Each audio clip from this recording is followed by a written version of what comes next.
Movie শুরু হয় এই দুইজন বেরোজগার মানুষ দিয়ে, যারা আমার মতোই সারাদিন ঘুরে ফিরে খেয়ে বেড়াতো। একজনের নাম ছিল শ্যাংপিল, আরেকজনের নাম কিম আজকে চোর বাজার থেকে একটি স্কুটি কিনেছে, কিন্তু সেটি পুরনো হওয়ায় ধাক্কা মেরেও চলছিল না। তখনই একজন বাইকওয়ালা কারণ ছাড়াই তার গ্লাস ভেঙে দেয়।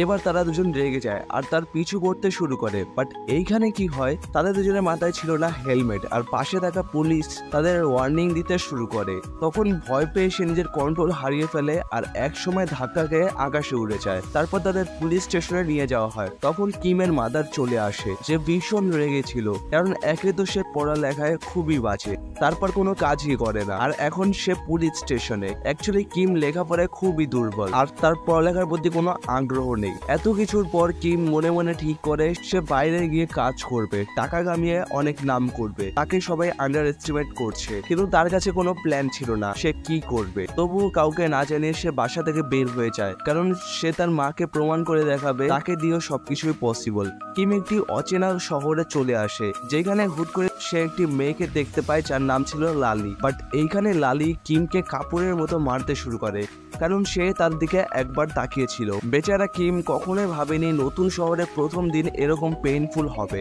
এরপর সে একটি রেস্টুরেন্টে গিয়ে খাবার খায়, যেখানে লোকটি তার ফেস দেখে বুঝে যায় এই চাপারগঞ্জ বাসা থেকে পালিয়ে এসেছে। তারপর রাত কাটানোর জন্য সে একটি রুম ভাড়া নেয়। এখানে আমরা শ্যাংকে দেখতে পাই, যার অবস্থাও সেম, মানে তার কাছেও কোনো কাজ নেই। সে তার দাদির সাথে বসবাস করত। দাদির ভুলে যাওয়ার রোগ ছিল, যার জন্য মাঝে মাঝে সে শ্যাংকেও ভুলে যেত।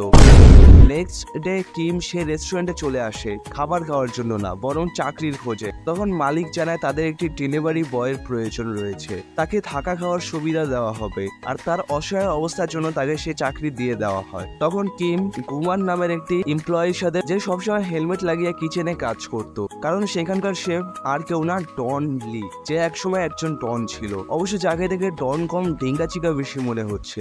এখন থেকে কিম তাদের সাথেই থাকবে, মানে রুম শেয়ার করে থাকতে হবে। কিন্তু ডনের ফেস দেখেই তার 12টা বেজে যায়।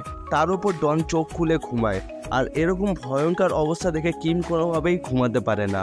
পরের দিন ডন তাকে জানায় ডেলিভারি করার সময় বেশ কিছু ব্যাপারে খবর রাখতে হবে, কিন্তু কিম এগুলো কোনোটাই সিরিয়াসলি নেয় না। হুট করেই শ্যাং এর দেখা হয় তার একটি বন্ধুর সাথে, যে তাকে চাকরি অফার দেয়। শ্যাং একটু নার্ভাস হয়ে যায়, কারণ এটা তার প্রথম এক্সপিরিয়েন্স। আসলে তার চাকরি হলো লোনের দেখাশোনা করা, মানে পাওনা টাকা উসুল করা। কিম ডনকে জানায়, তোমার চুলগুলো দেখতে খুবই অদ্ভুত, মেয়ে হতে মন চায় না।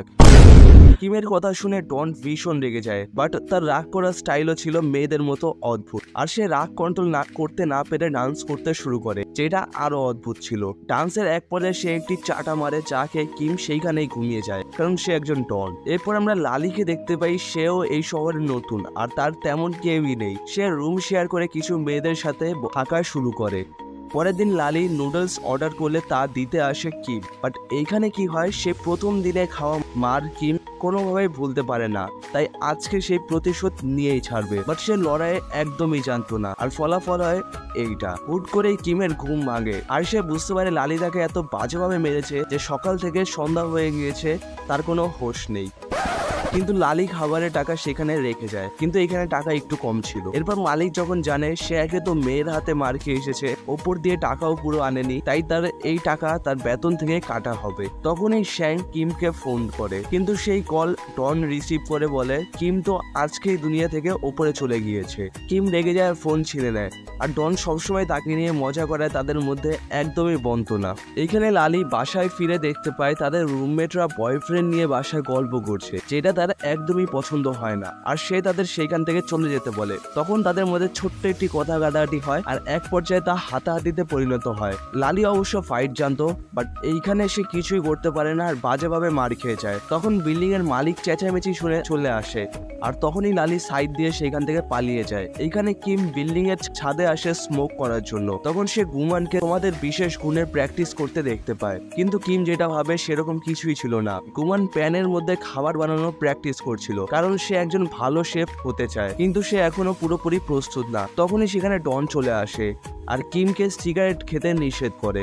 তখন কিম লালিকে দেখতে পায়, যে রাস্তার মাঝখানে দৌড়ে পালাচ্ছিল। কিমও তার পিছে ছুটতে শুরু করে, তাকে সেভ করার জন্য না, বরং পাওনা টাকা আদায় করার জন্য। তখনই সেই গুন্ডাগুলো লালিকে ফোর্সলি গাড়ির মধ্যে তোলার চেষ্টা করলে বাধা দেয় কিম। আর তাদের মধ্যে লড়াই শুরু হলে সে বাজেভাবে মার খেয়ে যায়। অন্যদিকে ডন দেখতে ভয়ঙ্কর হলেও সে তাদের মারামারি দেখে লুকিয়ে পড়ে আর এইসব থেকে দূরে থাকার চেষ্টা করে, কিন্তু গুমান প্যান হাতেই সেখানে ছুটে আসে। অবশ্য তার আঘাত কিমের গায়েই লাগে। তাদের চেঁচামেচি শুনে পুরো মহল্লার মানুষজন জেগে যায়। তখন সেই গুন্ডাগুলো পরিস্থিতি নিয়ন্ত্রণের বাইরে দেখে চুপচাপ সেখান থেকে কেটে পড়ে। কিম লালিকে নিজের জুতো দিয়ে বলে যাও, আর অবশ্যই এটা ফেরত দিয়ে যাবে, আমার কাছে একটাই জুতো, আর সাথে পাওনা টাকাও দিয়ে যাবে। এরপর তারা রেস্টুরেন্টে কাজ করছিল, তখন কিম ডনকে ভীতু বলে পোক করতে শুরু করে, কারণ এত ভারী শরীর থাকা সত্ত্বেও সে কোনো সাহায্যই করেনি। এরপর সে নিজের কাজ অনেক মনোযোগ দিয়ে করতে শুরু করে। অন্যদিকে সাংও নিজের কাজে অনেক ভালোভাবে এগিয়ে যায়, আর কিমের মা লোন নিয়ে একটি শপ খুলে তা মেনটেন করতে শুরু করে। কিন্তু সে কিমের বাড়ি ফিরে আসার অপেক্ষায় ছিল। কিম টাকা কামিয়ে নিজের মাদারের সাহায্য করার চিন্তায় মগ্ন ছিল। আজকে কিম তার প্রথম স্যালারি পায়। তখন ডন বলে পার্টি দাও সবাইকে। আমি এমন মানুষকে কখনোই পার্টি দেব না যে আমার দরকারের সময় লুকিয়ে যাবে। কিন্তু না চাইতেও তাকে ইনভাইট করে একটি পার্টির আয়োজন করে কিম। তখন মালিক কিমকে নিজের মাদারের সাথে দেখা করার পরামর্শ দেয়, কারণ সে তার জন্য চিন্তিত। কিন্তু কিম তো বাসা থেকে পালিয়ে এসেছে, সে ডিরেক্ট না বলে দেয়। তখন ডন নিজের বাসায় বলে বড়রা যা বলে তা শুনতে হয়। এরপর কিম নিজের বাসায় চলে আসে, যেখানে তার রুম দেখে সব স্মৃতি মনে পড়ে, কিন্তু তার মা বাসায় ছিল না। তখন সে শ্যাংয়ের সাথে দেখা করে আর দুজন কিছু সময় নিজেদের জব নিয়ে কথা বলে। তখন শ্যাং জানায় তার মা এখন একটি শপ মেনটেন করছে। কিম তাকে জানায় আমি এখন একটি রেস্টুরেন্টের ডেলিভারি বয়ের কাজ করছি, আর বস খুবই ভালো একজন মানুষ, তাই আপনার টেনশন করার দরকার নেই। এটা জানানোর জন্যই আমি এসেছি, এই অদ্ভুত দোকান চালানোর কোনো দরকার নেই। আর তার স্যালারি রেখে সেখান থেকে চলে যায়। এখানে শ্যাং জোয়ের সাথে লোনের টাকা নেওয়ার কাজে এসেছে। তখন জো বলে আজকের পাওনা টাকা তুমি একা আদায় করবে, কয়দিন বা আমি তোমাকে শিখাবো, নিজে থেকে ট্রাই করো। তখন শ্যাং শপে যায় আর খুব নরম ভাবে তাদের লোনের টাকা চায়, যেখানে শপকিপার তাকে নরম ভেবে আঘাত করে বসে, ফলে তাকে হসপিটাল নিয়ে যাওয়া। তখন সে বলে আমি তো শুধু পাওনা টাকাই চেয়েছিলাম, মারার কি আছে। জো বলে কখনো এত নরম হবে না যে সামনে থাকা মানুষ ভাববে একে মেরেই সব ছিনিয়ে নিতে পারবো। অন্যদিকে লালি সেই রেস্টুরেন্টে চলে আসে আর জানায় এখন থেকে সেও এইখানেই জব করবে, কারণ যেহেতু শহরে সে নতুন, তাই এই রেস্টুরেন্ট থেকে ভালো জায়গা তার জন্য কিছুই না। মালিক রাজি হয় আর তাকে থাকার জন্য নিজের মেয়ের রুম দেয়, যে এখন জীবিত নেই।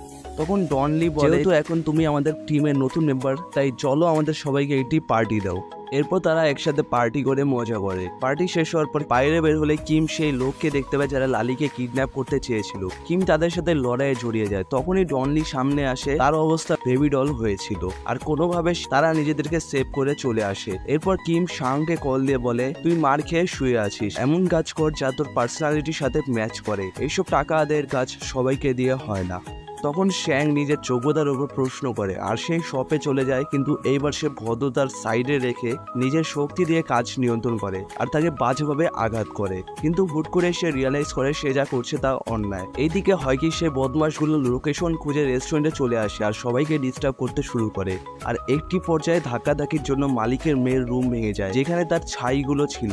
এটা দেখে সে খুবই আপসেট হয়। আর এইবার আমরা ডনের আসল ভার্সন দেখতে পাই। সে যে একজন গ্যাংস্টার সে পরিচয় দিয়ে সবাইকে নক আউট করে দেয়। আসলে ডন একটা সময় শহরের নাম করা ভিলেন ছিল, আর একটি লড়াইয়ের সময় সে এই রেস্টুরেন্টে চলে আসে, যেখানে মালিক নিজের মেয়ের সঙ্গে ফাঁসির জন্য দড়ি লাগায়। তখন ডন তাকে সেভ করে আর তখন থেকে সে তার সাথে বসবাস শুরু করে। পরের দিন রেস্টুরেন্টে ডনের গ্যাংয়ের গাড়ি চলে আসে। কিম বিশ্বাস করতে পারছিল না এই জোকার একজন গ্যাংস্টার। তার লোক জানায় বস, পুরো গ্যাং আপনার প্রয়োজনের অভাব ভুগছে, যারা সেই দিন আপনার উপর অ্যাটাক করেছিল তাদের খোঁজ পেয়েছি। তখন ডন ভাবে এখন মালিকের খেয়াল রাখার জন্য কিম আর লালি আছে, তাই এখন সে চলে যাবে। যদিও ডন সবসময় তাদের নিয়ে মজা করতো, কিন্তু এবার সবাই ইমোশনাল হয়ে যায়, কারণ কেউই চাইছিল না সে চলে যাক। এইখানে কিমের মাদারের দোকানের লোনের কোম্পানি সে বিল্ডিং ভেঙে ফেলার সতর্ক বার্তা দেয়। তখন কিম চলে আসে আর বলে এত কিছু হয়ে গেল, আপনি আমাকে কিছুই জানালেন না। কিম ডনকে ফোন দিয়ে জানায় তার সাহায্যের দরকার, কিছু লোক লোনের নামে সবকিছু উসুল করে নিয়ে যেতে চাচ্ছে, সেইখানে কাজ করে, তাই আমার সাহায্যের প্রয়োজন। কিন্তু ডন এখন আবারও গ্যাংস্টার রূপে ফিরে এসেছে। সে বলে তার কাছে এখন সময় নেই, তাকে অন্য কাজ নিপটাতে হবে। তখন সেই উসুল করা দল চলে আসে আর তাদের মধ্যে ধাক্কাধাক্কি শুরু হয়। কিম তার মাদারকে যে টাকা দিয়েছিল তারা সেগুলো ছিনিয়ে নেওয়ার চেষ্টা করে। তাদের মধ্যে একটি বড় লড়াইয়ের পর তারা সেই টিমকে ডিফিট করে। আর তাদের সেই দোকান ভেঙে ফেলা হয় আর বাড়ি বিক্রি করে সে তার লোনের টাকা পরিশোধ করে। ফলে তাদের ফ্যামিলি এখন শ্যাংয়ের বাসায় শিফট হয় আর তারা সবাই মিলে একটি ফ্যামিলি বিজনেস শুরু করবে। অন্যদিকে ডন তার সেই এনিমি গ্যাংয়ের সাথে লড়াই করে ফাইনালি তার বদলা নিতে সক্ষম হয়। এরপর সে একটি রেস্টুরেন্টে গিয়ে নিজে নুডলস বানায়, টেবিলে বসে সেটি খেয়ে তার টিম মেম্বারকে বলে প্রতিশোধ নেওয়া শেষ, আমার ওপর এই গ্যাংস্টারের কাজ মানায় না, আমি আমার আগের পেশায় গেলাম, আমার গ্যাংয়ের খেয়াল রেখো। তারপর সে মালিকের রেস্টুরেন্টে আবারও শেফ হিসেবে চলে আসে আর একসাথে সবাই মিলে কাজ করতে শুরু করে। এভাবে এই মুভিটি শেষ হয়। ভালো লাগলে লাইক দাও and subscribe for next movie.